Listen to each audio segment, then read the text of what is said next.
എല്ലാവർക്കും നമസ്കാരം.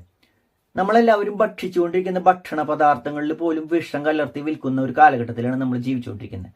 അപ്പൊ അതുപോലെ തന്നെ നമുക്ക് വിശ്വസ്തന്മാരായിട്ടുള്ള ആരൊക്കെ ഉണ്ടെന്ന് ചോദിച്ചാൽ നമ്മുടെ ഉറ്റ ജനങ്ങൾ, ബന്ധുജനങ്ങൾ, സുഹൃത്ത് വലയങ്ങളിൽ പെട്ട ആൾക്കാർ പോലും നമുക്ക് വിശ്വസ്തരല്ലാത്ത, നമുക്ക് വിരലിലുണ്ടാവുന്നവർ പോലും വിശ്വസിക്കാൻ സാധിക്കാത്ത ഒരു കാലഘട്ടത്തിലാണ് നമ്മൾ ജീവിക്കുന്നത്. അതുമാത്രമല്ല, നമ്മൾക്ക് ഒന്നിനും സമയമില്ല. അതായത് നമ്മൾ ഒരു ദിവസത്തെ വരുമാനത്തിനോ അതല്ലെങ്കിൽ ഒരു മാസത്തെ ഒരു ചെലവുകൾ കണ്ടെത്താനോ ആയിട്ടുള്ള ഒരു ഓട്ടാണ് നമ്മുടെയൊക്കെ ജീവിതം. ഇതിന്റെ ഇടയിൽ നമുക്ക് ഇതൊന്നും ശുദ്ധമായിട്ടുള്ള എന്തെങ്കിലും സംഭവങ്ങൾ ഉണ്ടാക്കിയെടുക്കാനോ അതല്ലെങ്കിൽ നമുക്ക് നമ്മുടെ ഉപയോഗത്തിനായിട്ട് ഉണ്ടാക്കിയെടുക്കാനുള്ള സമയവും ഇല്ല. അപ്പൊ അങ്ങനെയുള്ള ഒരു സാഹചര്യത്തിൽ ശുദ്ധമായിട്ടുള്ള ഒരു ഭസ്മം നമുക്ക് ലഭിക്കുക എന്ന് പറഞ്ഞാൽ അത് വളരെ ബുദ്ധിമുട്ടുള്ള ഒരു കാര്യമാണ്. അതായത് നമ്മുടെ പൂജാകടകളിലൊക്കെ വരുന്നതായിട്ടുള്ള ഭസ്മങ്ങളൊക്കെ എന്തൊക്കെയോ വസ്തുക്കൾ കരിച്ചിട്ട്, വിറകോ മറ്റു സാധനങ്ങളൊക്കെ കരിച്ചിട്ട് അതിൽ എന്തെങ്കിലുമൊക്കെ കെമിക്കൽസ് മിക്സ് ചെയ്തിട്ട്, അതുപോലെ തന്നെ ഈ സുഗന്ധദ്രവ്യങ്ങളായിട്ടുള്ള എന്തെങ്കിലും സാധനങ്ങളൊക്കെ മിക്സ് ചെയ്തിട്ട് അങ്ങനെയുള്ള ഭസ്മൊക്കെയാണ് നമുക്ക് വന്നുകൊണ്ടിരിക്കുന്നത്. അപ്പൊ ഇതാണ് നമ്മുടെ അയ്യപ്പ ഭക്തന്മാരും അതുപോലെ തന്നെ മുരുക ഭക്തന്മാരും ശിവഭക്തന്മാരും ഒക്കെ ഭസ്മധാരണത്തിനായിട്ട് ഉപയോഗിക്കുന്നത്. അപ്പൊ ഇങ്ങനെയുള്ള ഭസ്മം നമുക്ക് ഗുണത്തിനേറെ ദോഷമാണ് ചെയ്യാന്നുള്ളത് ആദ്യമേ പറയണം. അപ്പോൾ നമ്മുടെ വീട്ടിൽ കുറച്ച് നാടൻ പശുക്കളുണ്ട്, അവരുടെ സംരക്ഷണം ചെയ്യുന്നുണ്ട്. അപ്പൊ അതിന് വേണ്ടിയിട്ട് ആ നാടൻ പശുക്കളുടെ സംരക്ഷണത്തിന്റെ ആയിട്ടുള്ള സാമ്പത്തിക സ്ഥിതി കണ്ടെത്താനും അതുപോലെ തന്നെ ഏറ്റവും ശുദ്ധമായിട്ടുള്ള ഭസ്മം പൊതുജനങ്ങൾക്കും കൂടി കിട്ടണം എന്നുള്ള ഒരു താല്പര്യത്തിൽ ഈ ഒരു ഭസ്മം തയ്യാർ ചെയ്യാനായിട്ട് ഉദ്ദേശിക്കുകയാണ്. പിന്നെ ഈ നാടൻ പശുവിന്റെ ഭസ്മത്തിന് ഒരു പ്രത്യേകതകൾ എന്താണെന്ന് വെച്ചാൽ അത് ധരിച്ചു കഴിഞ്ഞാൽ അല്പസമയം മാത്രം അത് ധരിച്ച രീതിയിൽ അത് കാണുള്ളൂ. നനച്ച് ധരിച്ചാലും നനയ്ക്കാതെ ധരിച്ചാലും ഇത്ര നേരം അത് കാണുള്ളൂ. അതിന് ഔഷധ ഗുണമാണുള്ളത്. അതല്ലാതെ നിങ്ങൾക്ക് ആൾക്കാരെ പ്രദർശിപ്പിക്കാനുള്ള ഒരു വസ്തുവായിട്ട് നിങ്ങൾ അതിനെ കാണണ്ട. അതായത് ഭസ്മം ധരിച്ചാൽ നമുക്ക് ആൾക്കാരെ ബോധ്യപ്പെടുത്താനായിട്ട് നമ്മൾ ഭസ്മം ധരിക്കേണ്ട. നമ്മുടെ സൗഖ്യത്തിനും നമ്മുടെ ആരോഗ്യത്തിനും വേണ്ടിയിട്ട് നമ്മൾ ഭസ്മം ധരിക്കുക.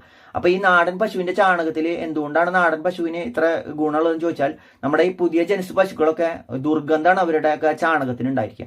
അപ്പോൾ നമ്മുടെ നാടൻ പശുവിന്റെ ചാണകം നമുക്ക് ഒരുവിധ ദുർഗന്ധങ്ങൾ ഉണ്ടാവില്ല. മാത്രമല്ല, ഇതിന്റെ ഭൂമിയുടെ ഘടനയ്ക്കൊക്കെ ഏറ്റവും നല്ല രീതിയിലുള്ള വളങ്ങളെ സൃഷ്ടിക്കാൻ സാധിക്കുന്നത് ഈ ഒരു നാടൻ പശുവിന്റെ ചാണകമാണ്. മാത്രമല്ല, ഈ നാടൻ പശുക്കൾ ഈ ചാണകം ഇട്ടതിന് ശേഷം അവിടെ കിടന്നു കഴിഞ്ഞാൽ അതിന്റെ മേത്ത് അത് ഒട്ടിപ്പിടിക്കില്ല. അപ്പൊ അത്രയും നല്ല ഒരു ഔഷധ ഗുണമുള്ള ഒരു സംഭവമാണ് ഈ ഗോമയം അല്ലെങ്കിൽ ചാണകം എന്ന് പറയുന്നത്. ഒരു ചാണകം എന്ന് പറഞ്ഞാൽ ഈ ചാണ്, അതായത് ഈ ചാണിന്റെ ഉള്ളിൽ, ഇതാണ് ഒരു ചാണ്, ഈ വിരലിന്റെ അറ്റം തൊട്ട് ഇവിടെ വരെ ആ ചാണിന്റെ ഉള്ളിൽ നിൽക്കുന്നതായിരിക്കും ചാണകം. അതല്ലാതെ ഒരു അങ്ങനെ പരന്ന് ആകെ ദുർഗന്ധത്തോടു കൂടിയിട്ടുള്ള ഒരു സാധനമല്ല ഈ ചാണകം. അപ്പോൾ ആ പശുവിന്റെ ചാണകം 3 തരത്തിലാണ് ഈ ഭസ്മത്തിന് വിധിയുള്ളത്. അതായത് പശുവിന്റെ ശരീരത്തിൽ നിന്ന് വേർപെടുന്നതിന് മുമ്പ് എടുക്കുന്ന ഭസ്മം, അത് ഉരുട്ടിയിട്ടുണ്ടാക്കുന്ന ഭസ്മം. അതായത് പിന്നെ അതുപോലെ തന്നെ പശുവിന്റെ ശരീരത്തിൽ നിന്ന് വേർപെട്ട് ഭൂമി പതിക്കുന്നതിന് മുമ്പ് സ്വീകരിച്ചിട്ട് അത് ഉരുട്ടിയെടുത്തിട്ട് ഉണ്ടാക്കുന്ന ഭസ്മം. അതുപോലെ തന്നെ പശുവിന്റെ ശരീരത്തിൽ നിന്ന് പതിച്ചതിന് ശേഷം, ഭൂമിയിൽ പതിച്ചതിന് ശേഷം അത് എടുത്തുണ്ടാക്കുന്ന ഭസ്മം. അപ്പൊ ഇതിൽ ഗൃഹസ്ഥന്മാർക്ക്, നമ്മുടെ സാധാരണ ജനങ്ങൾക്കായിട്ട് ഉപയോഗിക്കാനായിട്ടുള്ള മന്ത്രസിദ്ധി ചെയ്യാനും അതുപോലെ തന്നെ ജപകാര്യങ്ങൾക്കും അതുപോലെ തന്നെ ധാരണത്തിനും ഒക്കെ ഉപയോഗിക്കാനായിട്ടുള്ള ഭസ്മം ഈ ഭൂമിയിൽ സ്പർശനം ചെയ്തതിന് ശേഷം പഴകുന്നതിന് മുമ്പ് അത് എടുത്ത് ഉരുട്ടി ഉണ്ടാക്കുന്ന അത് വിധിപ്രകാരം തയ്യാർ ചെയ്യാനായിട്ട് ശിവരാത്രി ദിനത്തിലാണ് ഏറ്റവും നല്ലത്. ശിവരാത്രി ദിനത്തിൽ അതല്ലെങ്കിൽ പ്രദോഷത്തിലോ ആവാം. ഭസ്മം കുറയുമ്പോൾ നമുക്ക് ഒരു വർഷത്തേക്ക് മുഴുവനൊന്നും ചിലപ്പോൾ ഉണ്ടാക്കിയെടുക്കാൻ സാധിക്കില്ല. അപ്പൊ കൂടുതൽ ആവശ്യം വന്നാൽ നമുക്ക് ഈ പറഞ്ഞ പ്രദോഷ ദിനത്തിൽ ചെയ്യാം.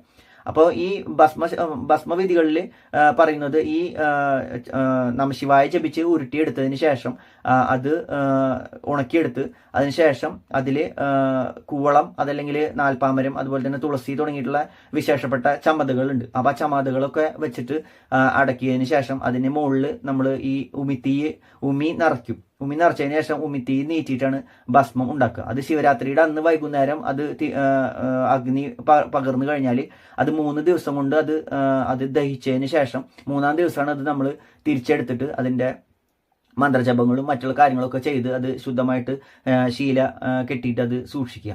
ശിവരാത്രി കഴിഞ്ഞതിന് ശേഷം 3 ദിവസം കഴിഞ്ഞ് ഇത് എടുത്തതിന് ശേഷം അതിൽ നമ്മൾ സുഗന്ധദ്രവ്യങ്ങളായിട്ടുള്ള ആയുർവേദ ഔഷധ ഗുണങ്ങളുള്ള സുഗന്ധദ്രവ്യങ്ങൾ ചേർത്ത് മിക്സ് ചെയ്തതിന് ശേഷം അത് മന്ത്രജപ സിദ്ധികൾ വരുത്തിയതിന് ശേഷം ചൈതന്യപ്പെടുത്തിയതിന് ശേഷം നിങ്ങൾക്ക് അത് അയച്ചു തരാം. അപ്പോൾ അയച്ചു തരാനായിട്ട് ഒരുപാട് ആൾക്കാർക്ക് വിപണനം രീതിയിലൊന്നും വാണിജ്യാടിസ്ഥാനത്തിലൊന്നും നമുക്ക് ചെയ്യാനായിട്ട് സാധിക്കില്ല. ഒരു ദിവസത്തിൽ മിനിമം 30 മുതൽ 40 ഉരുളകൾ വരെയാണ് നമുക്ക് ഒരു ദിവസത്തിൽ ഉണ്ടാക്കിയെടുക്കാനായിട്ട് സാധിക്കുള്ളൂ.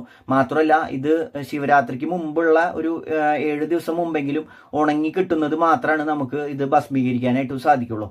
അപ്പൊ അത് കഴിഞ്ഞതിന് ശേഷം നമ്മൾ ഭാരത മേൽവിലാസത്തിൽ ഇന്ത്യയിലുള്ള അഡ്രസ്സിലേക്ക് മാത്രം നമ്മൾ അയച്ചു തരാം.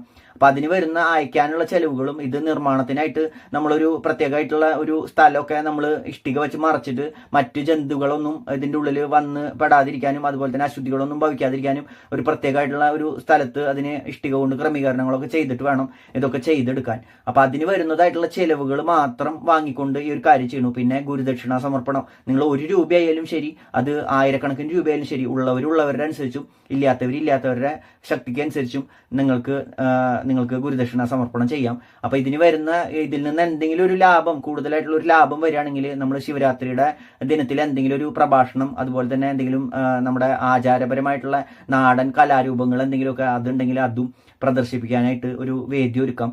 പിന്നെ അതുകൂടാതെ നമ്മുടെ നാടൻ പശുവിന്റെ സംരക്ഷണത്തിനായിട്ട് നമുക്ക് വളരെ 370 രൂപയൊക്കെയാണ് ഒരു കെട്ട് വൈക്കോലിന്. ഏകദേശം ഒരു കെട്ടിന്റെ മുകളിൽ ചെലവ് നമുക്ക് ഒരു ദിവസത്തിൽ വരുന്നുണ്ട്. അപ്പൊ അതിന്റെ ഒരു ചെലവ് കണ്ടെത്താനും അതുപോലെ തന്നെ ബാക്കി മിച്ച തുക എന്തെങ്കിലുമൊക്കെ കൂടുതലായിട്ട് കിട്ടുകയാണെങ്കിൽ, ഇപ്പൊ ഇനി ജനുവരി ഫെബ്രുവരി ഒക്കെ ആവണം നമുക്ക് വില കുറഞ്ഞ രീതിയിൽ എവിടെയെങ്കിലുമൊക്കെ വൈക്കോല് കണ്ടെത്താനായിട്ട്.